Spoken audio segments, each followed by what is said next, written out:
you only can go as fast as you can develop yourself in terms of your confidence and your skills and your mindset. That's what really changes over that period of time, I think. And the other thing is you're learning business as well. For me, I'd always been employed all my life. So learning business in itself is one aspect of it. And then actually learning the business that I'm in, they're two separate things, learning hospitality versus how to structure and run a business. But definitely the more time that goes past, the more systems, the more structure, the more knowledge you build. And that's one thing which, again, you can't necessarily get from a previous role in employment.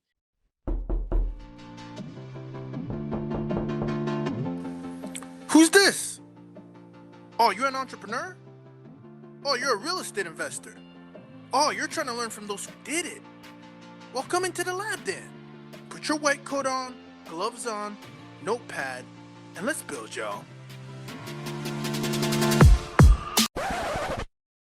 Real estate experiment. What is happening, y'all? Today, I have the pleasure of having another brother in the lab with me that happens to also be, I'm so humbled to be a part of his book that he launched as a co-author. And I happen to also be a co-author in this book, which is an international bestseller. That's Hospitable Hosts. But the cool thing that I like about Liam is he's kind of intertwined with, the tech side and obviously the arbitrage side, which you guys have this interesting term that you call it. I actually had made a note of it because I want to make sure I said the right thing, because you're calling it the rent to serviced accommodation. If I'm correct, is the equivalent of rental arbitrage. And that's how you started.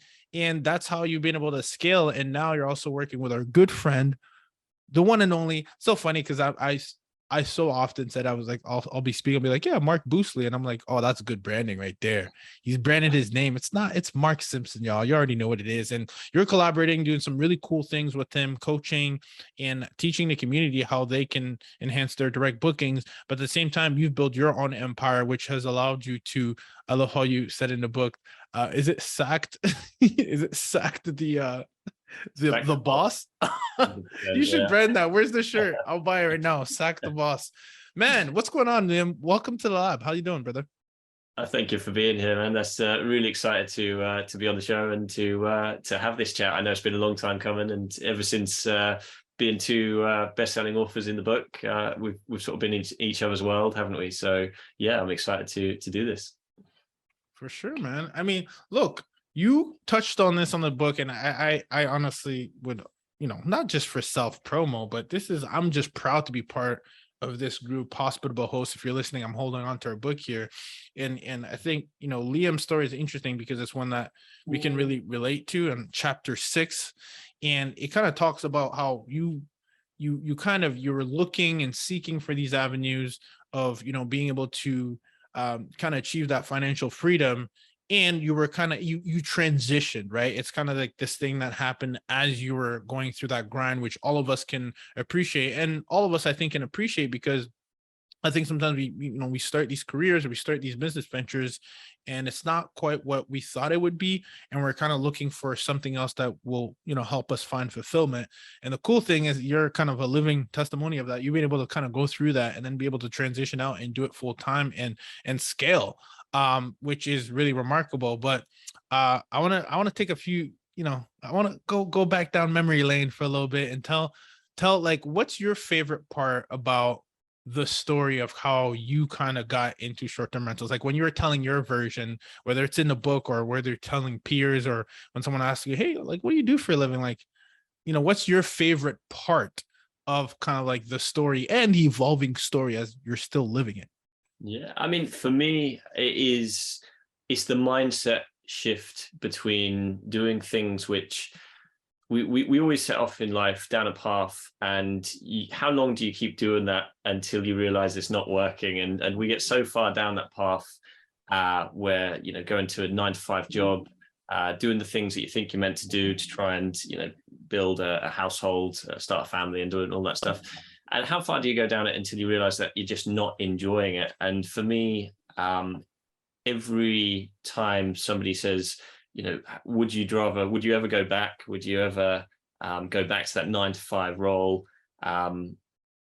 considering you have hard days, hospitality can be hard at times, can't it? Right. That was going to be my next point. Yeah. And it's one of those things where no matter how bad my day is now, I always think back to how it was back then, and just having the freedom to choose what we do every day. You can control your own business. You've got your own scope to grow. There's nobody who can, there's things that you've got to do as your business, but there's nobody who can force you to do certain tasks or to do that. So having that freedom to really take control of your life. And I think that's my favorite transitional part of going from feeling that I haven't really got a choice to having complete freedom and complete choice, and even the freedom to fail. That is the trouble, is that now if I decide not to do certain things, then things can stop working. Whereas I like that ultimate ownership and that ultimate responsibility, which you don't always have in an employment role. There's always a safety net, I think, around that. So the transition, my favorite part is the mindset growth of going actually, and the self-belief that you can do it on your own. You don't need to have, necessarily be employed. I mean, it is for some people, but for me, I felt as though it was a shackle, to be honest. I heard a few keywords that are pretty interesting, because you said you're saying control, but then we also did talk about there are some hard times. Like that's the thing, but it sounds like you like the ability to choose that hardship, right? Or be able to choose what you do on your day to day, because it's going to be a grind. It's not like it's all sunset and rainbows, right? But it's like, at least it's like a chosen grind. Is that what I'm hearing? That's the difference. Yeah. If somebody is asking you to go out and do a repetitive task, or if you're grinding for somebody else, I mean, no matter what, I don't think there is a such thing as a get rich quick type scheme. Not that I know of. It takes consistency, it takes hard work, and what I've found is I'd rather be working much harder. And at the start, I definitely was working much harder than I've ever worked when I was in the full-time job and trying to start a business. But I'd rather be doing that and have it on my terms than to let something else take control of life. I think that's a really important aspect for me, is that it's having that mindset of knowing that you can do that and you can take control without having somebody force you to do a job role. There are other ways of doing stuff. So just opening up that mindset to see that is a key factor. I love those two words you said, and I'm gonna challenge you for a second, because you said there's other ways to do things, and you talked about Rich Dad Poor Dad, reading that, and that's kind of like a foundational kind of book that comes up a lot. But I'm gonna challenge you for a second. I don't have the book, but I think MJ DeMarco would be proud. I believe you can get rich quickly, right? You just have to have the right vehicle, and there's systems in place that need to be put in that can take long to implement. And the reason I say that, I see a lot of our peers, even in this book, who, when you talk about, relatively speaking, about like how long it takes to build like a sustainable cash flowing business, like some people are taking decades to build that stuff. And I'm seeing people in our industry are like, oh yeah, it's 2 years old, 3 years old. I'm like, hold on, what? You started this in 2020 even?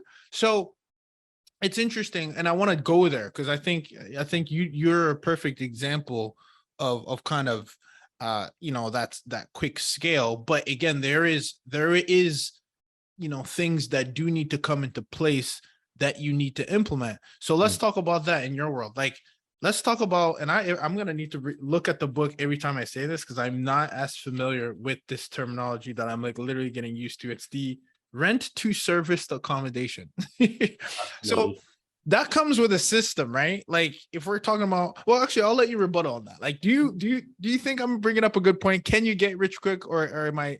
I mean, I feel that I'm going slow. I've got to be honest. I feel and we're our own worst critics. I feel I'm going slow. So when I look at some other people in our space where literally within 18 months they grow into hundreds of units, I do think there are quick ways to do stuff, but you only can go as fast as you can develop yourself in terms of your confidence and your skills and your mindset. That's what really changes over that period of time, I think. And as you, the other thing is you're learning business as well. For me, I'd always been employed all my life. So learning business in itself is one aspect of it. And then actually learning the business that I'm in, they're two separate things, learning hospitality versus how to structure and run a business. But definitely the more time that goes past, the more systems, the more structure, the more knowledge you build. And that's one thing which, again, you can't necessarily get from a previous role in employment, is you upskill so much faster when you're pushing yourself and you're challenging yourself. So can it be done super quick? Often when we see people try to get rich quick, I mean, people go and buy a lottery ticket, which is almost guaranteed to fail, or people go and gamble, or I know there's a lot of people in the crypto space and things like that, and these are all speculative ways to make money. But in terms of building a foundation of a business and growing it, that can go as quick as the mindset of the people who are running it, I think.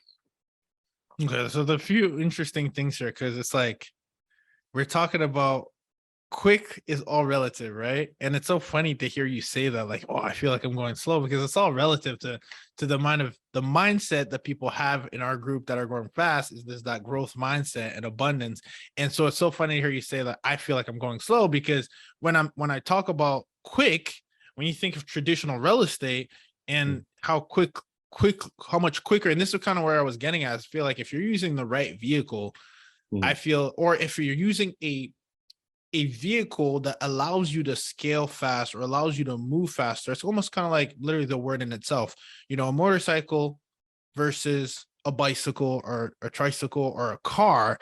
When there's traffic, maybe the bike can weasel through it and get through it much faster. And this is just like, I'm saying this as a metaphor, as like, it all depends what vehicle you're using. Now, what's interesting is, you're using one vehicle where you're saying that you're not moving that as fast as you want to, but why don't you give the people some context, because you started in 2019. So I think it's all relative, and I want to kind of hear it from them. Like, when you say that, I really want them to know what you're saying, because looking from a bird's eye view, I'd say, hey, Liam's moving, he's making things happen. So put it into perspective. I know you're a humble guy, but tell the people, man, tell the people what you got shaking and moving, because I think it's important for them to understand, oh, wow, kind of like when you had that paradigm shift of like, wait, there's a better way.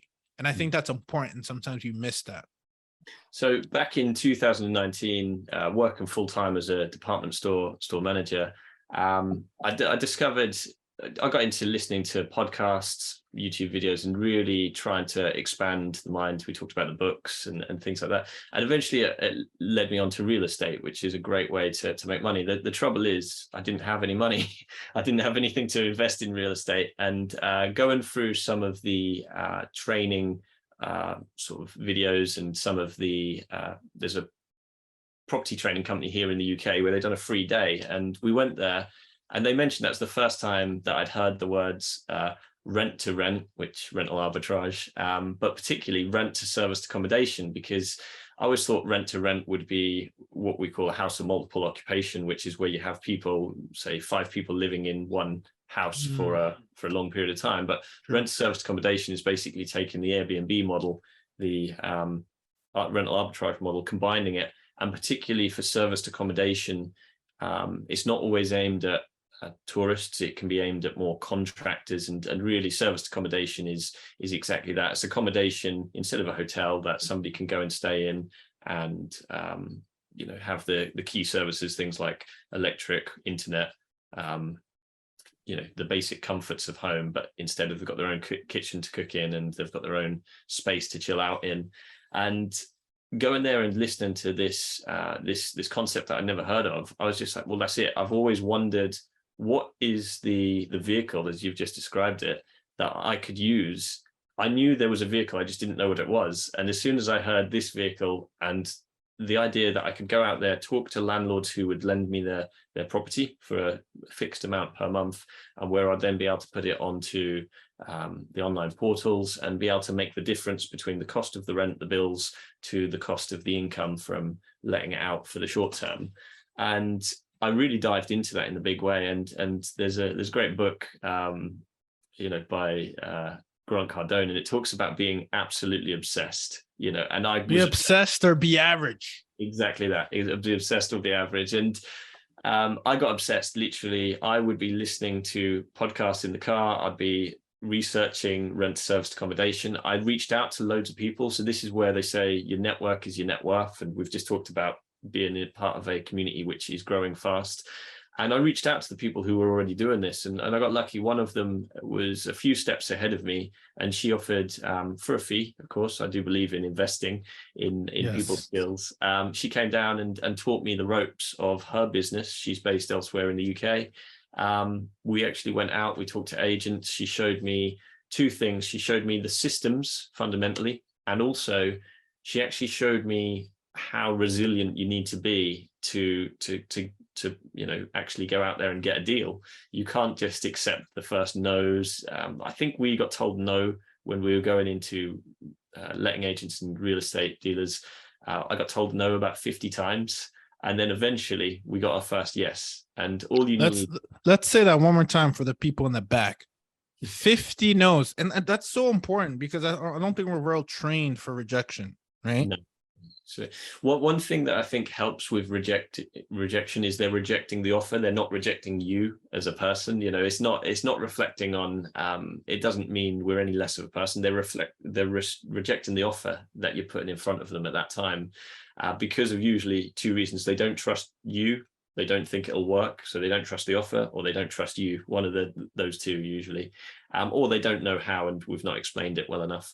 But we even went into some of them, and I remember feeling quite uneasy because you'd be talking really nicely like we're talking here, and then you'd say what you're trying to do, and literally there were times where some of them would close the laptop and be like, no, we don't allow that sort of thing, and the entire model completely legal, completely fine, but at that stage, because it's something different and because it's something new, they lose trust in the idea of it. But you do have to just keep being resilient. You keep going out there. Also, how you frame things makes it the results different. So in the end, we started to go into the real estate agents and actually talk about, how do you ever have people who need to stay in short-term accommodation when they're purchasing one house and perhaps having to move out and purchase another? Well, that's what we do, and we can help you with that. And also we're looking for houses in the area to increase our stock. Again, they don't necessarily know that we haven't already got houses, but it is a case of, if we did get anybody who say, yeah, we do have that, well, we'd connect with other local short-term let providers, and of course we can connect the leads to them as well. So it really, I found that was about, how can you make yourself useful to the people, and how can you help many parties at the same time? Eventually one said yes, and we managed to get our first property, and as time went on after the first property, it was then easier to get the second one because we had proof of concept, which is a really important thing. And I think for anyone listening, if anybody wants to do rental arbitrage or any kind of hosting, your first one is the big, that's where you learn your lessons. That's where you cut your teeth on. That is really important to have those lessons. And we took about 3 or 4 months on that first one to really understand how to host, and also that we wanted to take more properties on. And over a period of time, we took on one 3 months later. We took another one on 2 months after that. And steadily we've been growing. We're now at 17 units. We could have grown faster, and we've actually said no. We're now at that stage where we can say no to deals if they don't suit what we would suggest for the best win for the landlord and for us as well. And when you say no, because I know that we've kind of also done the same, but on the co-hosting side, when you're saying no, is that on the rental arbitrage side, or is that more of co-hosting? Usually on the co-hosting side. We have had landlords come to us and say, would you give me a fixed rent for this? And we'd say no, but we will co-host or manage it for you for a fixed fee, because the risk is then, the way we see it is, with rental arbitrage, it's our risk and our reward. So on our rental arbitrage and the serviced accommodation models, we're actually making a bigger profit usually on those, but also on a co-host. No, on the rental arbitrage, they make a higher pound profit than the co-hosting, but the risk is much higher. If there was suddenly a big downturn, I think we were sitting on about 5 or 6 units when COVID hit, and at that time, I remember I remember for about a day, I literally didn't know what to do, because I remember thinking, that's it, I need to go and get that job, and I'll unwind the business. You know, like you start to have instantly in your mindset, you start to think of the worst case scenarios. But at the time we had a lot of commitment. So it was at a time which seemed high. You know, we had rents, we had bills, we didn't want to let anybody down. And all of a sudden the income was about to drop off a cliff. So we were thinking, how can we steady this? And at the time it was a case of, do you either accept the circumstance or do you look at what you can do? And I'm a firm believer that in every situation, there's probably an action that you can take to change the situation, whether or not it is an action that you know about, perhaps just going out there and finding what that action is, or just trying stuff and see what sticks. And for us, we reached out to the local accommodation manager for our hospital. So I started to think, well, you know, there's a world pandemic happening. Who needs accommodation at a time like this? Who still needs somewhere to stay? And you start to look at it, you go, well, medical staff definitely need somewhere to stay, and there's going to be more of those required. The other thing was, at the time, the hospital was having a new ward built, and they decided to expedite that process. And we got in touch, we managed to get in touch with the builders there using LinkedIn, and we managed to have all of the builders, there was about 17 of them, come and stay at our different properties, and they stayed with us for pretty much the whole of the first lockdown here in the UK. They were allowed the builders of the hospital. Yeah, the people who were building the ward. So I feel very fortunate that we managed to make that contact, but that all comes down to the moment of being proactive and going, well, who does need this? I love, man, you left a trail of just gems that now I have to collect as a jeweler and see what I can make with it. So let's talk about what you said earlier, because you said, I want to go back to that first yes, because I definitely believe in momentum, right? Experiment, fail, learn, repeat, right? It's kind of like you get it, you only got to get it right once, right? That's our thing. You're one experiment away. So I want to just reference that, because you did reference so many things, but I do want to come back and bring that full circle. You talk about when someone says no, it's either there's, you know, something with it's no to the offer, it's that they don't trust you, and or it's that there's something that they didn't understand. What do you think, you know, what was the thing, or do you remember, I should say, the first yes that you got? And if you were to reflect and go back to the drawing board, you know, how did it feel? Because I think listeners want to kind of tap into that moment, because I think anybody, if they put enough work, can be in your position to get that yes. And then, you know, once you tell us about how that felt, you know, when you go home, you're laying on your pillow and you're like, wait, why did that work? Right? You know, what was the thing that from your accumulation of experiments that led that to the yes? So first, tell us how that felt when you got that yes. When we got the yes, when they didn't just kick us out of the place and close the laptop, it actually, my first moment, and I still can put myself back there, and I remember going, in the back of my mind, I'm going, are you sure? Are you sure? You know, that was almost like, I was like, no, everyone else said, no, are you sure you're saying yes to this? But there was a combination of repetition. By that stage, there was enough no's where you start to sense the tone and how you're talking to somebody and whether or not they're buying into it at the start. So knowing whether or not to continue pushing, or whether or not it is just a time to go in there and just speak and build that relationship, as opposed to asking for something, you know, that. And for this particular one, I think it was a mix of the timing was right, I think, for them, because the property had just come on. So timing, they say half of everything is luck and the other half is taking the action. And I think for this person, a property had just come on, which was perfect for the situation. The other side of it was, and that property, by the way, this is the kicker, it was his mum's property. It was the agent's mum's property, which had just come on that day. And so that was the reason he was happy to listen, is because he was, what we were explaining the benefits of, he was putting himself in those shoes. He wasn't then thinking, you know, I've got to protect a landlord or something. He is the connected party. And it was actually, it was probably easier, and this is why even now it's easier to talk direct to real estate owners and to landlords than it is to go via agents, because they're looking to protect their reputation a lot of the time, which I now realize that is they'd be worried that they don't trust me, is how I felt, or they didn't trust the offer. This person liked the offer. It was perfect for him with the timing and the way I presented myself.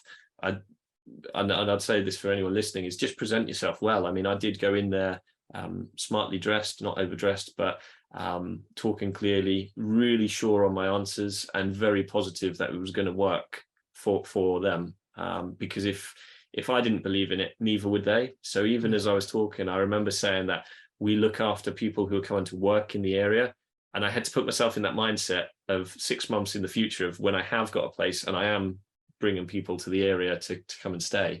And yeah, he went for it. And you've got to be honest with the agents and with the people. You know, we did say during the gaps between workers, we will be hosting people who are families, people coming here for leisure.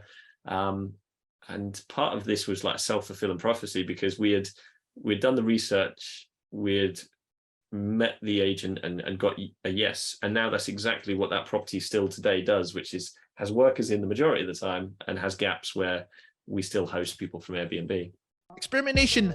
I always experiment. And the reason why is I'm always trying to find the best tool, the best method, and the best vehicle to help me get to my end goal. One of the tools that we use in the short-term rental space is Guesty for Hosts. Now, experimentation, you know that I love to test things, and I wouldn't be sharing with you anything that I don't use myself. As a short-term rental superhost, Airbnb superhost, listings that we own and co-host at the same time, I can tell you that there's no better software that allows us to streamline our business. Right now, currently, there's actually 3 properties right now that are currently where guests are checking in, and I'm here with you, and I did not need to send in check-in instructions for these current properties, right? There are multiple ways that you can streamline your operation, from on the front end and on the back end, from being able to create a website, from being able to get income reports for your team, to looking at statistics, to setting up auto reviews, to integrating your smart lock so that you don't have to sit here and send every day and remind yourself to send the passcodes for your smart locks. No, instead you can integrate directly the exact same way that you can actually send your cleaners a link so that they don't have to remind themselves when they need to go to cleanings. There's text reminders that go out. There's links that can go out for them. This is a tool that if you're looking to give a smooth experience for your team on the back end, it will truly reflect, and it does, for your guests on the front end.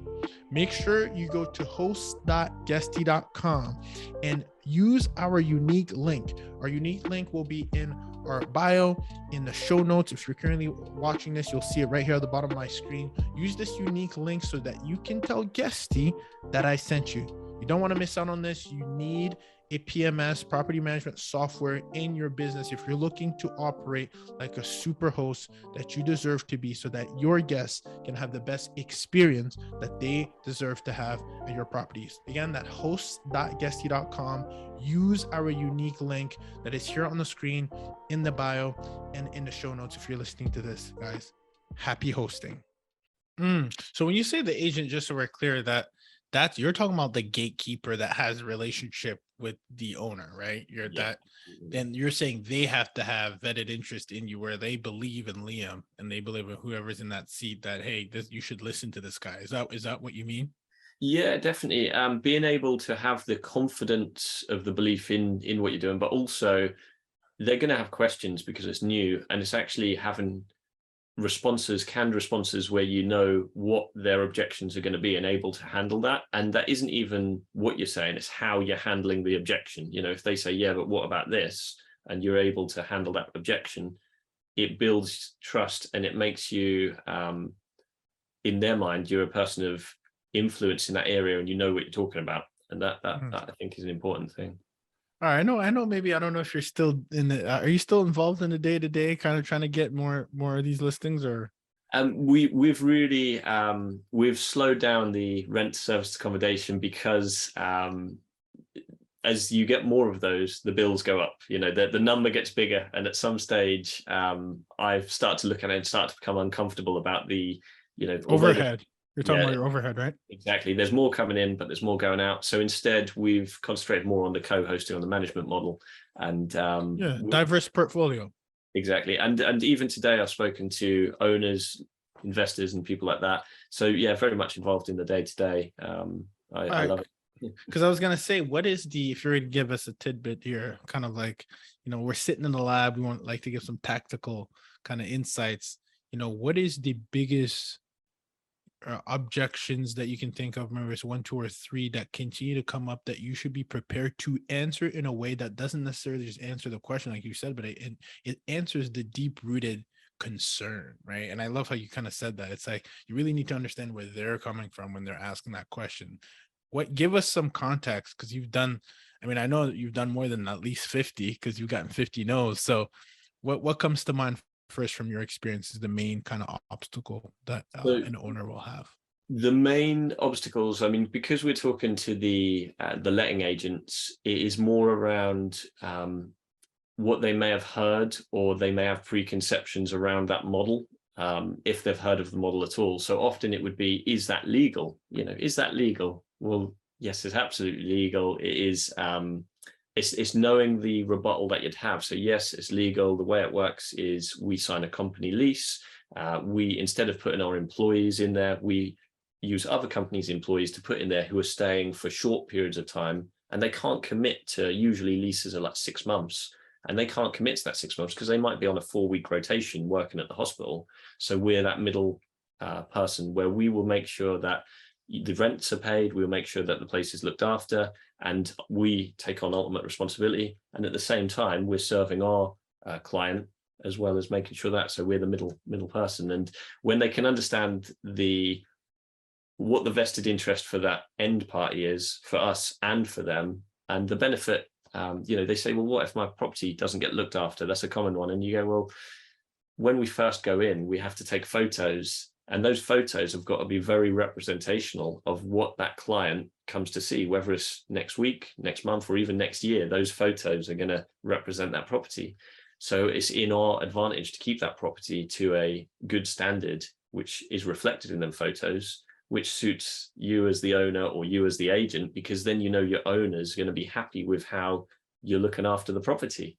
And again, they can kind of understand as soon as they click and go, hang on, that works for everyone in that situation. It's mutually aligned. It's they're the 2 main ones. Is my property going to be looked after? Is this okay? Is this legal? And both of those are really saying, can I trust you? Really at heart, isn't it? It's really going, is this, can I trust you? Does this actually work? That's awesome. It's so interesting, because it goes back to the root of one good book. I don't know if you know who Phil M. Jones is, Exactly What to Say. It's so good. It's like I love. Have you heard of it? I haven't. I'm going to write it down though. So man, listen, actually I had him on the show, and this guy's like a poet the way he talks. It's unbelievable. It's like one of the things you reminded me of is when you're trying to be relatable, what Phil M. Jones will say is like, well, you know how when you go in outside and it's really hot and then you feel this way? Well, it's kind of like that. Like he'll tell a story, and I can almost imagine like just seeing it. Well, you know how businesses travel and they are like we just had a construction crew, by the way, at Stay Home. Well, you know how projects never actually last what it's supposed to last. It's either shorter or lasts longer. Well, these people, and so you're telling a story which everybody can understand. You bring the person in, and then you make your point. And he has these very smooth lines, and it's just a really good it's kind of like I don't know if it's a sales or persuasion book, but it reminded me of that a little bit when you're saying you're trying to really answer their question, and you're trying to be very direct and being very clear. And I truly believe that if people don't understand the business that you do or the business that you're in, they can't do business with you. And sometimes that's simply what it is, just a lack of understanding, or have these preconceived notions that, nah, this isn't for me. No, let me explain. So I think there's so many good lessons yet there. And then one of the things you talked about too is having a POC, like a proof of concept, to get you going. And I think that's probably for our listeners, that's probably the most important thing you can have is a proof of concept. That's why we say you got to experiment, because once you have a proof of concept, then you can like refine that over time. I'd be curious to hear like what has been the refinement in your experiments, in this operation that you got going on. I mean, 17 properties is not a small feat here. So what have you had, or if, I should say, if you're looking back at the old Liam, we're like, man, what should you have refined earlier than later on your journey to 17 plus units? I think this is one, that's a great question. If I could go back and tell myself exactly what to do then, is I wish I would have documented and wrote down everything. You tracked everything, because the important thing is that certain stuff works and certain stuff doesn't. And looking a few years, about a year ago, we started to really document all of our processes, all of our systems. And at the time you physically write down, some of the stuff you do, or even some of the scripts that we say to agents, you actually sit down and the first thing you do is you read it. And sometimes even after you've written it down, you go, why do we do this process? Why do we, what am I doing? This is completely wrong. If I just remove this and do it this way, I could speed up my business. And one of the things you said is experiment, fail, learn, and repeat. And I always call it failing forward fast. Is that how quick can you do a task or do a process? The first time you do it, you're probably going to mess it up, and then you learn from it and you make that MVP, minimum viable product, right? That's another thing in tech, right? You gotta have that. And I think, unfortunately, sometimes we're trying to look for that polished, like, final product where it's so interesting what you're saying too, because I truly feel, and I'm actually listening to this, what's the Audible called? I'm actually gonna have to pull it up here, but he talks about how, I wrote down the quote, I thought it was insightful. It's called Anything You Want. Great book by Derek Sivers.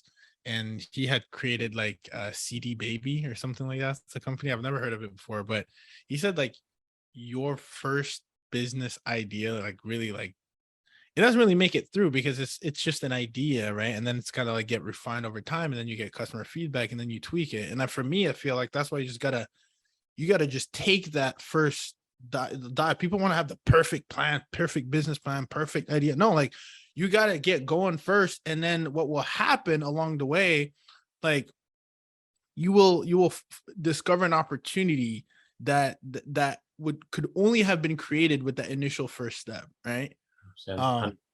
Which is crazy. That book I got recommended by Sean McGregor, and that's quite a short book, that is, isn't it? That Anything You Want. That's yeah. It's such a game changer. And for me, looking back, I was definitely that guy who was just like, right, I've got to design my business cards, then I've got to put some copy on this, and then I need to check out what domain name I'm going to use, decide on the text, and anything I could do not to physically get out there and actually do the stuff which is that you need to do. And as soon as it clicked for me, actually getting out there, talking to people, networking, building relationships, that is the stuff for me which I like to do. And also you learn so much more by getting out there and doing it. And a lot of the stuff that I was guilty of, and in my experience, was procrastinating, staying busy with the stuff which seems like that's the stuff you should do, but I was just busy with doing that stuff at the start. So definitely writing down what I was doing, and also seeing what works, and by getting out there and like you say, getting to a minimal viable product, and even just practicing that script. There's those 50 no's still serve me to this day, because you start to not worry about the word no. Hey, what's the worst that can happen? They can say no. It's not like a meteor's going to drop out the sky and hit me for it. Do you know what I mean? It's just you sort of start to realize that you can put yourself and your product out there in the best way possible. And I say this, that your vibe is going to attract your tribe. Like, certain people are going to say yes, certain people are going to say no, and that's okay.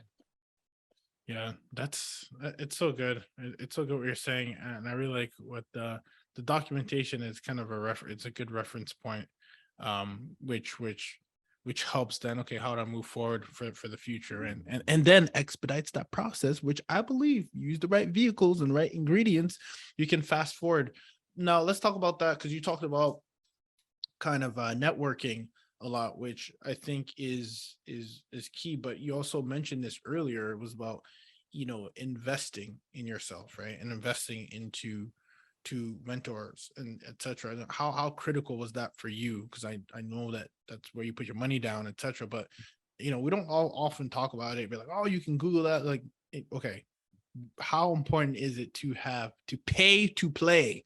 How important do you feel that that is in your world?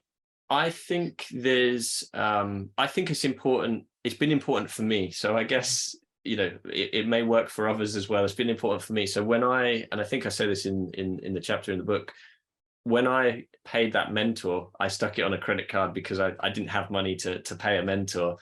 And what that allowed me to do was to go, right, I can't let this fail. I need to make this work. And actually, by doing that, I knew I had to make it work, and it removes the safety net. You go, well, actually, yeah, I'm going to make this work because I've decided it's going to make this work. At the same time, if that same person had come to me and went, yeah, I'll just tell you everything for free, I probably wouldn't have executed in the way that I executed because of what was on the line. And this is where every time I've invested in a mentor or in a course, I've specifically wanted to know what that person knows. You recognize people who are ahead of you and they've got a certain skill or a certain process that you need to know. And I think it's okay to pay that person has learned that process. There's a great story from Picasso, who draws a doodle. Somebody walks up to him in a cafe and he draws a doodle. And then the person or the person asks him for a doodle. So he draws this little doodle on the napkin. He passes it to him. He says, yeah, but before I give it to you, that's $2,000 or whatever it is. And the person's like, I just saw you do this in 5 minutes and on a napkin.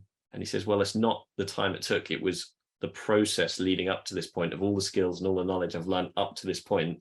That's what you're paying for.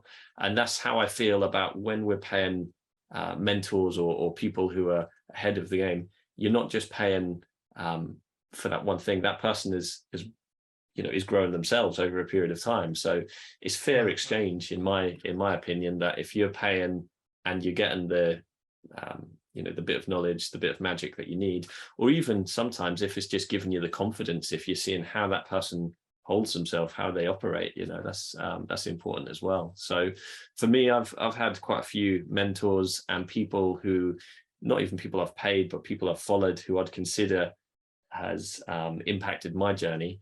And I think it's really important to really invest in these people. And there's always a cost, whether or not you're paying that person or you're just investing time and your attention. I mean, I'd quite happily every day, I try and make at least between 10 and 30 minutes of listening to either audiobook, and I'm sure you're similar, where you just want to have that time where you can process new information and learn from it. And it's been so invaluable. The cheapest way that I've found to do it is Audible. I love Audible because you can listen to it on the move. I can be setting up a property, I could be driving, and the stuff that you can get from books is great. The one caveat to this, I'd say, is that there's a lot of people I know who pay for multiple courses, and they do this course and they try it for 5 minutes, and then they do this course and they try it for 5 minutes, then they do this course, and they're known as course junkies. The trouble is, it isn't the course that doesn't work, it's their ability to stick with it and execute, which is the problem. You kind of have to just pick a direction and go with it for a certain amount of time, or to execute what they say in the course. Because it's a bit like when I listen to a book, I try and listen to it a few different times and actually do what it says, at least one concept, because there's often lots of different things in it. Yeah. But if you just execute one concept from it and you do it regularly, and if it works for you, I carry on doing it. If it doesn't work, I stop doing it. But that's been worth it for that learning curve. Yeah, it's pretty fascinating because usually you find that it works if you work, right? And I think and I don't know why, Liam, we do this, but I don't know if we are subconsciously usually like afraid or something, and that we're you talk about the business cards, doing all these things that are keeping us busy but are not getting us to the end goal. And there's two reasons why I think it's important to have a mentor. One, they'll help you eliminate that bullshit that you're doing and say, hey, listen, this is actually not, like, you might think that it's important because you just don't have any good reference point. I've been there. This is not important. Therefore, now you've kind of shaved that amount of time of kind of like focusing on things that are not critical path. And then there's also okay, when I do pay that money, and this is why I actually believe in paying mentorship, now you have skin in the game. And if money means anything to you, then now you have that. Not only are you getting the clear kind of blueprint of what not to do to waste your time, now you also have invested interest where it's like, hey, like, let me put my money where my mouth is, or that money's not coming back, right? And then in addition to that, what I do like is I believe in investing in people that have already done what you want to do.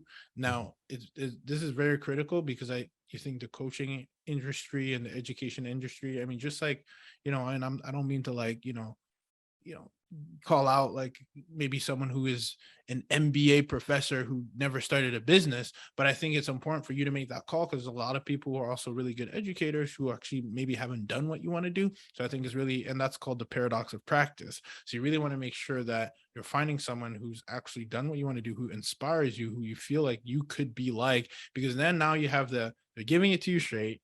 There you have invested interest, and it's someone you would trade places with. And I feel like once you have those things, it's like, that can, I believe, is another way you can expedite and I'm not going to say get rich quick, but at least get to your goals quick and again, that mentor hopefully can point you towards using the right vehicle the way you have used the right vehicle by stepping into this lab. So I definitely think that definitely brings it full circle. But now I got to ask you, we got 4 pillars that we kind of, recently we've kind of been really focusing on, like, okay, what makes our, in the short-term rental industry, like what makes it us, what are some of the pillars? And we quoted the FAM, right? It's kind of technology, furniture, and design, the analysis, and management. So I want to ask you a few questions on each. As far as the technology goes, there's like this one thing that you think in your business is like the most critical for you that you'd say either to the young Liam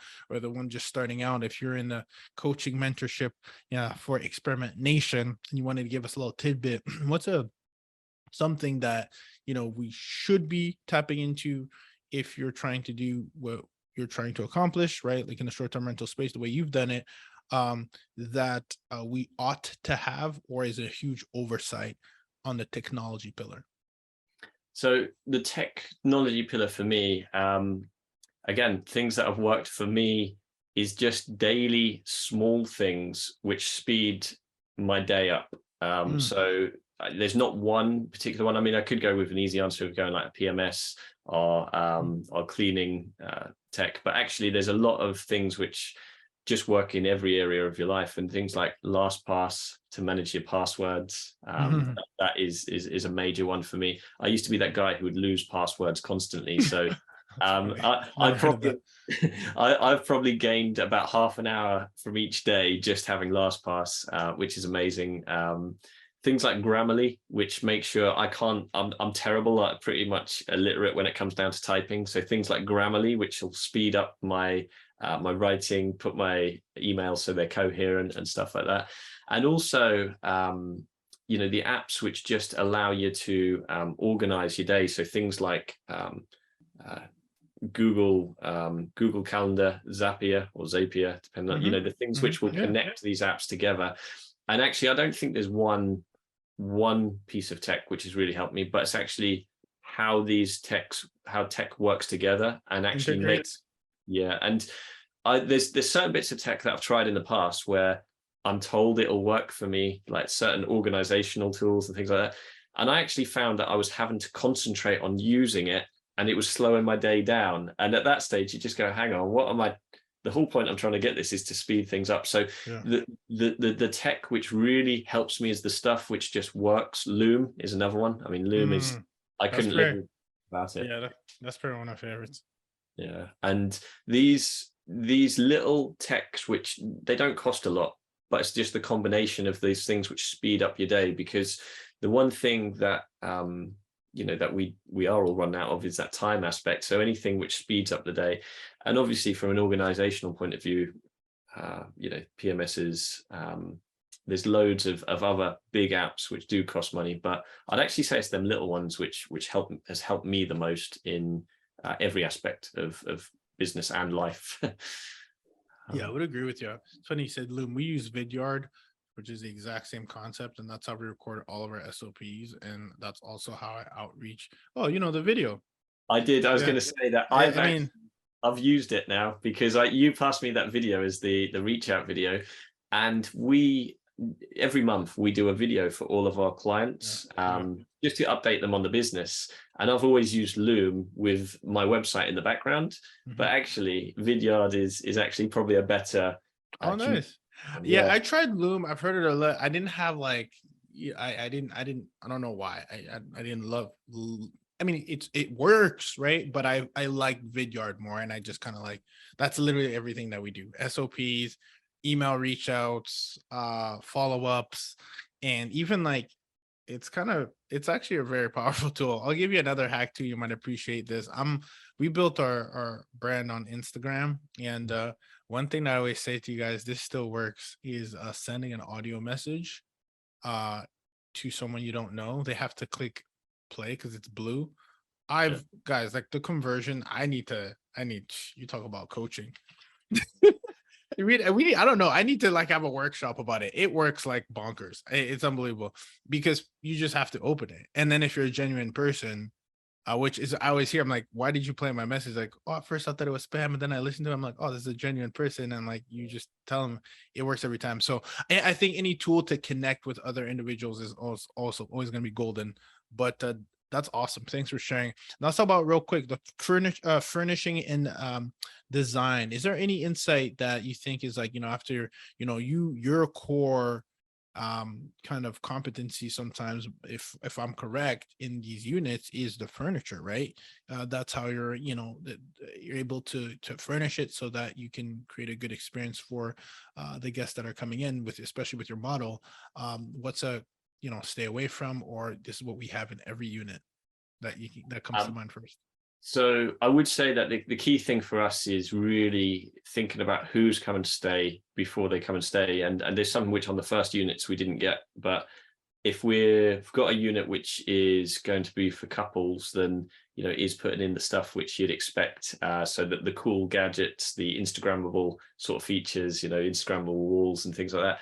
For most of our portfolio is aimed towards contractors, so having that zip and link option on a bed where you can zip it together. If it is a family coming, you can split it apart. And here contractors pay per person per night. So if you've got a 2-bedroom place and they're happy to have single beds, you can split the beds and do that. Oh, hold on. I want to make sure I understood this. You have a splittable beds option? Zip and link. We ask every guest what bed setup they want. So what? Hold on. What is zip and link? Is that a brand, or is that a term that you guys use up north? It's a term.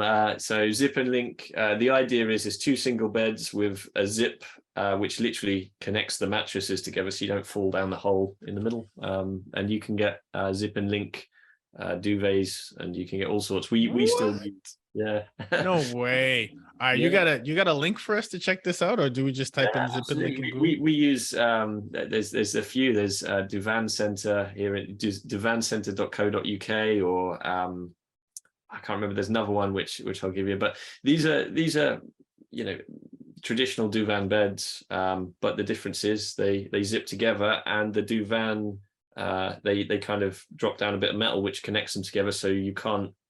If you're moving about on the bed, you don't feel it. You don't feel that the crack or anything like that.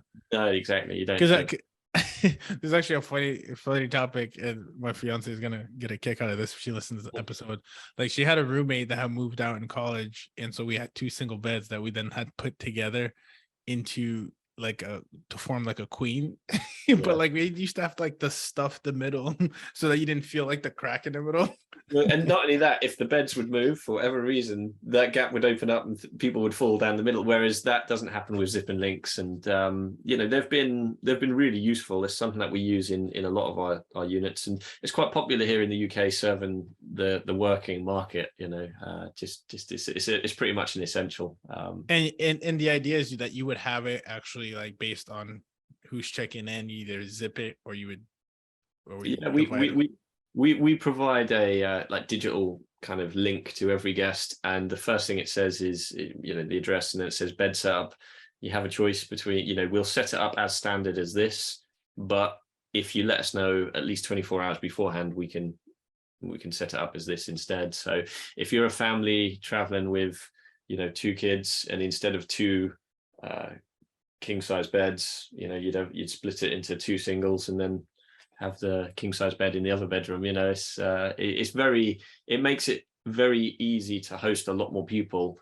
It also means there's a little bit more in terms of logistics, but the trade-off is worth it.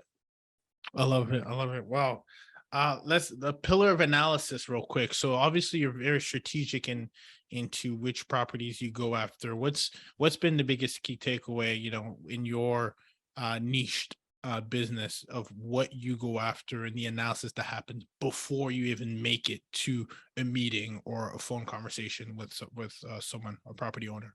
So we've sort of changed it up where we try and get the details of the property, and then we send across like a Vidyard, a video really walking through that property. And the first thing in terms of the analysis is literally either go into the property, which can be time consuming, or thanks to Google Maps, walk in the area on Google Maps and really just getting a sense of the feel of who is this for, who is this not for, because the trouble is when you look at just numbers on paper, for instance, the average rate that a 2-bedroom is achieving in a certain location, or the average occupancy, that doesn't actually tell you if that's the average. There's going to be some which are in the 90th percentile and some which are in that 25th percentile.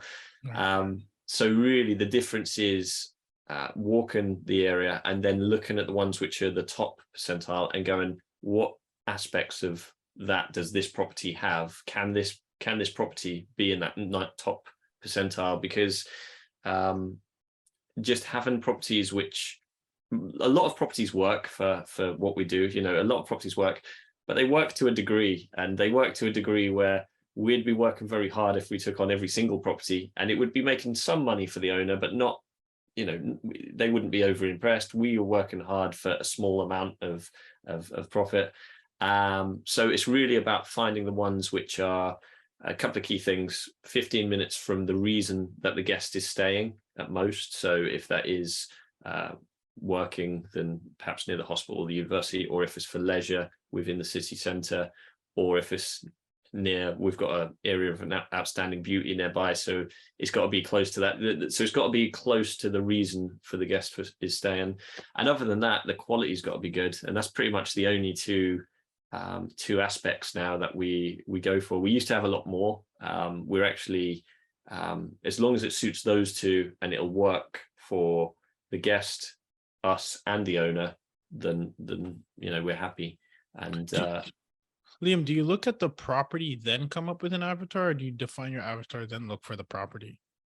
So for us, we have got 2 avatars, and because we don't look at we aren't across an expansive area, we stay very focused in one city. It's very clear. So we know there's 4 avatars really that come to the city. We focus on 2 of them, which is the workers and the tourists. Realistically, that's the 2 that we focus on.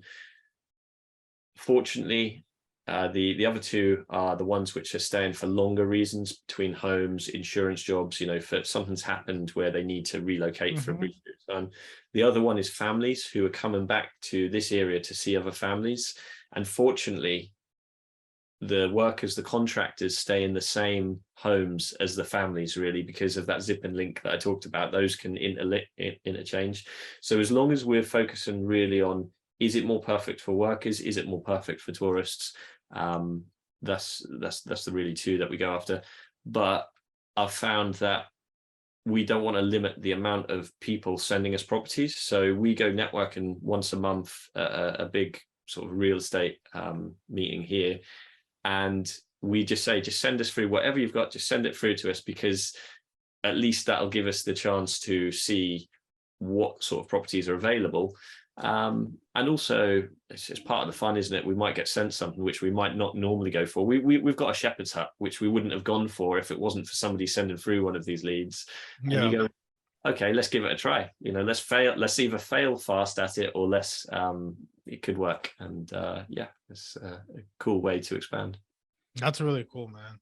And that's really neat how you guys got that down pat. And I'm glad you really know when you have your process in place. Last but not least, the management pillar, biggest management insight and biggest management oversight that you've learned over the years, whichever one you want to start with first. Biggest management oversight and insight. So let's start with the biggest management insight. It's just as important to have an owner avatar as it is to have a guest avatar. I think just there's certain red flags looking back over the years that I should have I should have seen. They weren't the right people to work with us. And that might be just people who want to be more hands-on, whereas we need some autonomy to manage the property we see. So yeah, I'd say that really the best insight I'd be able to say is or oversight, depends which way you're looking at it, is just make sure that you're vetting your owners just as well as you'd vet your guests, because you want people who are going to let you do your job, to let you manage the property. They're going to be interested in providing a good experience for the guest. This isn't just about a figure, a number. It is about providing a service. And yes, the returns are going to be high, but actually it's about hosting as well. So that's the insight side of things. I would say making sure that the agreements are very clear from the get-go as well. If I knew what I knew now with my agreements, the first ones, I think the first time I hosted, it was very much, well, I just need an agreement. Whereas now it's just being very clear, setting out what you do, what you don't do, what if things go wrong, and just really the best thing you can do is have that agreement in place, because things will happen that you don't expect. And when that happens, you refer to that document, and that document tells you what to do. Damn, Liam, that was good, man. That you over delivered. I wouldn't. I love how you broke that down. Such great answers too. Like I could tell. I would want to give you shit. I'm an owner. I'll take all my units, because you got an answer for everything, and you got the right answer, not just any answer. So I really appreciate that. Listen, where can the people tap in with you even more here? With the I'm holding a Hospitable Host book in case they haven't tapped into your chapter number 6 in that book, along with our peers in the space. But like, what is the thing that you're working on that you're the most excited about right now, and that you're want to share with us so that we can kind of share that journey with you? So the most for people to come and connect, the easiest way is probably on Instagram. I've not been a huge social media. I'd rather get out there and talk to people, but I've not been a huge social media. Come on. I know I need to get on it. Drink the Kool-Aid. Come to the dark side, brother. It's awesome over here. The thing I am most excited about is getting more involved in, especially Instagram Reels. And if you come and see my page, my business page is at Ginger Gold Ltd. Or if you want to come and speak to me directly, drop me a DM, is at Liam SA Carolan. So it's, there's service accommodation. So absolutely. Yeah, that's the best way to find me. Other than that, my link flow is in the book. I can't remember what my flow code page or my Linktree page is in the book. And yeah, come and send me a DM. I'm happy to talk to anyone. It's really the most exciting thing I think is businesses go through stages of growth and what I'd call seasons, and we're right at the end of one season, and we're about to start a growth season, which I'm excited about. And we're about to scale up. We've now got a team in place, and there's some good things coming this year. Absolutely. I can't wait to follow you on your journey and collaborate together. And so you guys know the name Liam. You can look him up on Instagram, Liam Carolan. But at the same time, your flow page is flow.page /Liam Carolan. And just so you know how that's, because it's pronounced a little bit differently, that's LiamCarolan. Did I get that right, brother? That's spot on. Thank you. Oh, you know, I got you. I got the social media, man. You gotta let people know what you're doing, because you're doing some amazing things. So we can't let that slip through the cracks. And we learned of a wealth of knowledge from you today. Cannot wait to hear more. Cannot wait to have you continue to collaborate and share with the community what you're doing. But with that said, I can't thank you enough for coming on the show, coming into the lab, sharing all your insights, especially the 4 pillars, which we always talk about: technology, the furniture and design, the analysis, and the management, and then helping us tie that to your story and your insights over time and wisdom that you've been able to accumulate. And I know that you are just scratching the surface, my brother, which is phenomenal considering how much how much momentum you've built since you started this in 2019. So with that, to you, I salute. And just like that, we are out.